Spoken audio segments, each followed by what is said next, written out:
প্রিয় ষষ্ঠ শ্রেণীর সকল ছাত্রছাত্রী, আশা করি তোমরা সবাই খুব ভালো আছো। তোমাদের দ্বিতীয় পর্যায়ক্রমিক পরীক্ষার পরিবেশ বিজ্ঞানের একটি প্রশ্নপত্র কেমন ধরনের এসছে একটু দেখে নাও।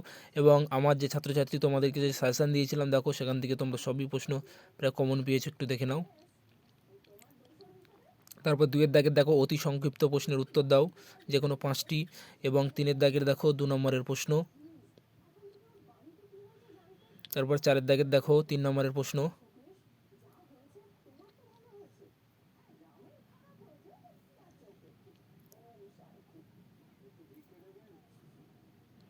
তারপরে দেখো 4-3-এর একটি মানুষের হৃৎপিণ্ড চিত্র এঁকে তার 4টি প্রকোষ্ঠ দেখাও।